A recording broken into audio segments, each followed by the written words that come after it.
जय हिंद दोस्तों।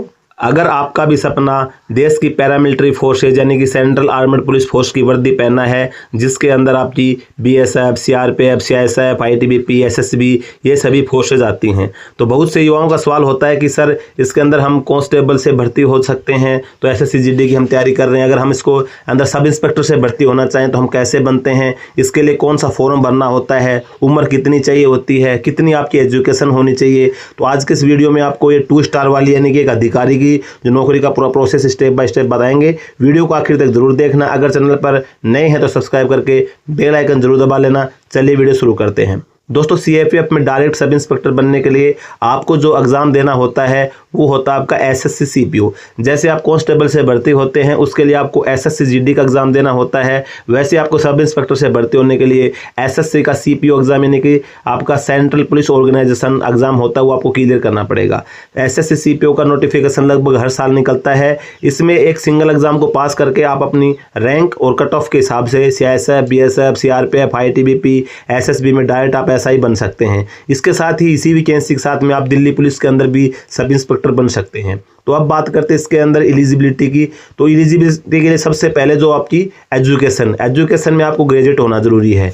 आपने चाहे उसके अंदर बीए किया है, बीएससी किया है, बीकॉम किया है या बीटेक किया है, यानी कि किसी भी मान्यता प्राप्त यूनिवर्सिटी से आपने ग्रेजुएशन की डिग्री आपकी होनी चाहिए। जो स्टूडेंट ग्रेजुएशन के फाइनल में हैं वो भी फॉर्म भर सकते हैं, बस कट ऑफ डेट तक आपका रिजल्ट आपको आना चाहिए। दूसरी सबसे जरूरी चीज़ है इसके अंदर एज लिमिट की।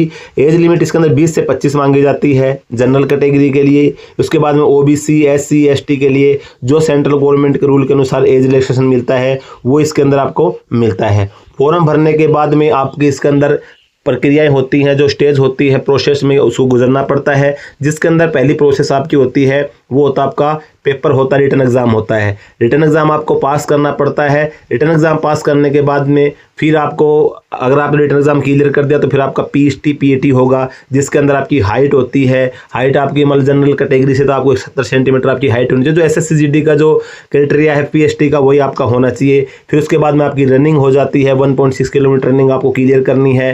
अगर रनिंग आप क्लियर कर देते हैं तो फिर आपका इसके अंदर मेडिकल एग्जाम, फिर इसके अंदर से एक पेपर 2 भी इसके अंदर आपका होता है, और आपका पेपर 2 भी क्लियर हो गया और फिजिकल भी क्लियर हो जाता है। उसके बाद फिर आपका मेडिकल एग्जामिनेशन होता है। मेडिकल एग्जामिनेशन के बाद में फिर आपकी मेरिट निकलती है। तो जब आपके 4 स्टेज पूरे हो गए, मेडिकल भी क्लियर हो गया, पूरी प्रोसेस आपकी, देखो 2 प्रकार के तो आपको रिटन एग्जाम होंगे। पहला एक नॉर्मल होता है, उसके बाद में फिर एक सेकंड रिटन एग्जाम होता है जिसके अंदर आपका वो पूरा इंग्लिश का एग्जाम होता है, वो भी पेपर सेकंड होता है, वो आपको क्लियर करना पड़ता है। फिर आपका पीईटी पीएचटी होती है। पीईटी में आपकी रनिंग होगी, पीएचटी में आपका हाइट, वेट और चेस्ट होगा, वो क्लियर करना पड़ता है। फिर आपका डॉक्यूमेंटेशन होगा, मेडिकल की प्रोसेस होगी। तो लगभग आप देखेंगे जो आपकी एसएससी-जीडी की जो प्रोसेस है लगभग मिलती जुलती प्रोसेस है, बशर्ते इसके अंदर आपका रिटन एग्जाम 2 होते हैं, एसएससी-जीडी में 1 होगा। बाकी रनिंग का थोड़ा डिफरेंट है। बाकी एसएससी-जीडी के नोटिफिकेशन जब भी आपका आता है उसी प्रकार से सीपीओ का नोटिफिकेशन आता है। भर्ती में किसी प्रकार का कोई बदलाव होता है, चेंजेस होता है, कोई अपडेशन होता है तो नोटिफिकेशन के अंदर पूरी डिटेल रहती है। तो अगर आप भी चाहते हैं कि एसएससी सीपीओ के थ्रू मैं सब इंस्पेक्टर बन के बीएसएफ, सीआरपीएफ, आईटीबीपी, एसएसबी किसी भी फोर्स के अंदर सिलेक्शन पा करके देश सेवा में अपना योगदान सुनिश्चित करना चाहता हूँ एक अधिकारी के रूप में, तो आपने फोर्स ज्वाइन करना चाहता हूँ, तो आपके लिए सबसे best option sub inspector post है। अगर आप ग्रेजुएट हैं तो एसएससी सीपीओ की जब भी वैकेंसी निकलती है अपना फॉर्म भर के और सीपीओ से आप भर्ती हो सकते हैं। जो भी आपकी पसंदीदा फोर्स होती है और आपकी कट ऑफ के हिसाब से आपको फोर्स मिल जाती है, इसके अंदर आप दिल्ली पुलिस के अंदर सब इंस्पेक्टर में भी जा सकते हैं। तो दोस्तों, आज के वीडियो में बस यही जानकारी थी। उम्मीद है जानकारी आपको अच्छी लगी होगी। अगर जानकारी आपको अच्छी लगी वीडियो को लाइक कर देना, चैनल पे पहली बार सब्सक्राइब जरूर कर देना। मिलते हैं अगले वीडियो में, तब तक के लिए जय।